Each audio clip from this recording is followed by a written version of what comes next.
Sir నమస్తే అండి, మీ పేరు? పొదిలి శ్రీనిబాబు, గన్నవరం నియోజకవర్గం. ఏంటి సార్, మరి గన్నవరం నుంచి కడపలో జరుగుతున్న మహానాడు కార్యక్రమానికి వచ్చారు. ఒకవైపు ఈ మహానాడు కార్యక్రమం ఏమో అట్రబ్లాప్ అయ్యింది, ఖాళీ కుర్చీలు దర్శనమిస్తున్నాయని చెప్పి పెద్ద ఎత్తున సోషల్ మీడియా ప్రచారం జరుగుతూ ఉంది. మరి మీరు ఎప్పుడు వచ్చారు ఈ మహానాడు కార్యక్రమానికి? ఇక్కడ పరిస్థితి ఏంటి అసలు? వైసీపీ వాళ్ళకి ఫస్ట్ నుంచి వచ్చే కామెంట్ అలవాటు అదే. ఏదైనా సక్సెస్ అయినా సరే కాదని మాట్లాడడం, నెగిటివ్ ప్లస్లో మైనస్ చూడడం వైసీపీ ఫస్ట్ నుంచి అలవాటు. ఇది గన్నవరం నిన్న ఈరోజు అద్భుతంగా జరిగింది. రాజమండ్రి మించి జరిగింది ఇక్కడ మహానాడు. చాలా అద్భుతంగా ఉంది, చాలా బాగుంది.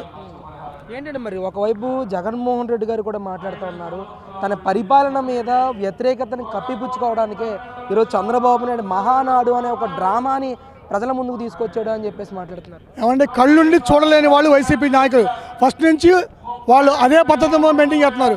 ఇప్పుడు గవర్నమెంట్ వచ్చి 11 నెలలు చిల్లరైంది.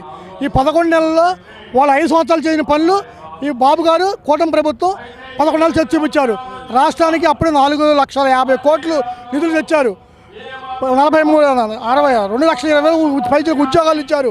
ప్రతి ప్రాజెక్టులు, ప్రతి పవర్ ప్రాజెక్టులు కానీ ఏది చూసినా సరే మన ఆంధ్రప్రదేశ్ ఇండియా లెవెల్లో దూసుకుపోతుంది. వాళ్ళు కళ్ళుండి చూడలేని వాళ్ళు ఎప్పుడు మాట్లాడతాడు. దానికి నిదర్శనం ఈ కడప మా అడ్డా అని గొప్పలు చెప్పేవాళ్ళు. అలాంటి కడపలో ఈనాడు ఇంత మహానాడు సక్సెస్ కారణం మా లోకేష్ బాబు కృషి. దీంట్లో చాలా కొట్టగా కనపడుతుంది. అంటే ముఖ్యంగా కడపలో రాయలసీమలో మహానాడు పెట్టడం, ఇక్కడ జగన్ తిట్టించడం సత్తా చూపడం కాదు, ఇచ్చిన హామీలు నిలబెట్టుకోవడం సత్తా చూపించడం అని చెప్పి జగన్మోహన్ రెడ్డి గారు తన కార్యకర్తలతో మాట్లాడుతూ ఉన్నారు. ఏం చెప్తారు? ఇచ్చిన హామీలు ఎంతవరకు నిలబెట్టుకున్నామో చూస్తూనే ఉన్నారు. ఇప్పుడు సూపర్ 6 భాగంలో 3 అయిపోయింది. రేపు మే నెలలో తల్లికి వందనం, రైతు భరోసా, ఆగస్టు 15 నుంచి ఫ్రీ బస్సు, ఇవన్నీ ఇస్తూనే ఉన్నారు. ఇంకా నువ్వు లోటు బడ్జెట్లు ఆంధ్రప్రదేశ్ని 20 వెనక్కి తీసుకెళ్ళిపోయావు. అలాంటి టైంలో ఇవ్వడమే కష్టం అనుకున్న మహానుభావుడు మా బాబు గారి విజనరీ వల్ల సాధ్యమైనంత వరకు ఇచ్చిన హామీల్లో అమలు చేస్తాక ట్రై చేస్తున్నారు కూటమి ప్రభుత్వం. వాళ్ళు చెప్పేవన్నీ కాకమ్మ కథలు ప్రజలను చూస్తూనే ఉన్నారు. ఈ గడిచిన 5 సంవత్సరాలు ఎలాగుంది, ఈ సంవత్సరం ఎలాగుంది, ఇంకొక 2 సంవత్సరాలు పోతే ఆంధ్రప్రదేశ్ ఇండియాలోనే ప్రముఖంగా ఉండే రాష్ట్రం మందవుతుంది. రైజింగ్ ఆంధ్రప్రదేశ్ మందే అవుతుంది. మన ఎలాంటి సందేహం లేదు. ఏ ప్రాజెక్టులు కానీ పోలవరం స్పీడ్గా పరిగెడుతుంది. ఆంధ్రప్రదేశ్ చూసిన రోడ్లు సస్యశ్యామలం అయిపోయినాయి. ఆ పోలవరం బ్రహ్మాండం జరుగుతుంది. అమరావతి రాజధాని 40,000 మంది కార్మికులతో దిగ్విజయంగా డే అండ్ నైట్ 24/7 వర్క్ జరుగుతూనే ఉంది. ఇవన్నీ కళ్ళుండి చాలా చూడలేని వైసీపీ వాళ్ళు ఎప్పుడు అనే మాటలు ఇవన్నీ వాళ్ళు అంటూనే ఉంటారు. 11 కాదు ఈసారి, ఆ 11 కూడా ఈసారి 1కి పడిపోవచ్చు. పులివెందులు కూడా మేము గెలిచే అవకాశాలు కూడా 2గా ఉన్నాయి. మీరు ఎంత గొప్పగా చెప్తున్నారు. ఆయనేమో 2029లో ఖచ్చితంగా వైఎస్ఆర్సీపీ అధికారంలోకి వస్తుంది, కూటమి ప్రభుత్వానికి సింగిల్ డిజిట్కే పడిపోతుంది అని చెప్పేసి మాట్లాడుతున్నారు. ఫస్ట్ నుంచి అనే మాటలు వైనాట్ 175 అంటూనే ఉన్నాడు. మేము 96 to 92% సైకిల్తో 120 స్థానాలు గెలిచగలిగాం. ఈ పరిపాలన కూటమి ప్రభుత్వంలో ఎలా దూసుకుపోతుందో మోడీ గారు ప్రత్యేకంగా మనల్ని అభినందించిన రోజులు ఉన్నాయి. ఈ ఇటీవల కాలంలో ఆంధ్రప్రదేశ్కి ఈ నెలలో 3 సంవత్సరాలు 3 సార్లు మన ఆంధ్రప్రదేశ్కి వచ్చారు మోడీ గారు. ఆయన మార్గదర్శకంలో ఈ ఆంధ్రప్రదేశ్ అనేది దిగ్విజయంగా ముందుకెళ్తుంది. ఇవన్నీ జగన్ గారు చెప్పే మాటలు ఏదో కేడర్ని బతికించుకుంటా ఏదో మాటలు చెప్పాలి తప్ప ఆయన చెప్పేదా నిష్పక్షపాతంగా జరిగే మాటలు కావాలి. అంటే ముఖ్యంగా టీడీపీ అంటే కొత్త నిర్వచనం కూడా చెప్తున్నారు జగన్మోహన్ రెడ్డి గారు. తెలుగు డ్రామా పార్టీ టీడీపీ అంటే అని చెప్పి ఆయన అంటూ ఉన్నాడు. అది ఆయన మాట్లాడడానికి అసలు ఏం మాట్లాడో తెలియగల మాట.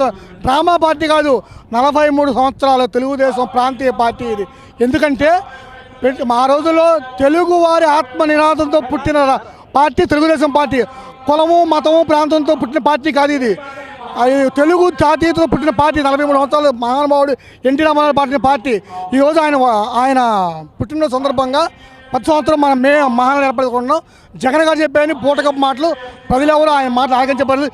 ఏదో ఒకటి చెప్పాలని చెప్తారు తప్ప ఆయన మాటలు నిజాయితీ ఉండదు, ఏమి ఉండదు.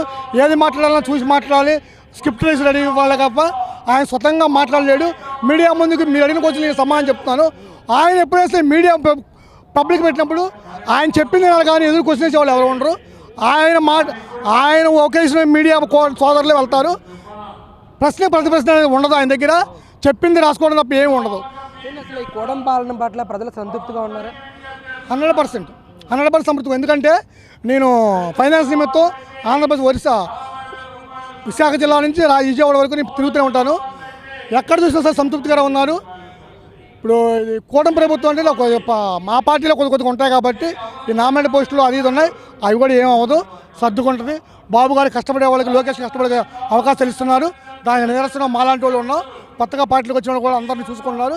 ముఖ్యంగా మా గన్నవరం నియోజకవర్గం పార్టీలకు అతీతంగా మా యార్లగడ్డ వెంకటరావు గారు అందరికీ చాలా సమృద్ధిగా చేస్తున్నారు. ప్రతి పని కూడా ఆఫీసు లేకుండా ఆయన వారానికి 3-4 రోజులు ఆఫీసులో ఉండి ప్రతి మంగళవారం, శుక్రవారం వచ్చిన కార్యకర్తలందరికీ చాలా బాగా చేస్తున్నారు.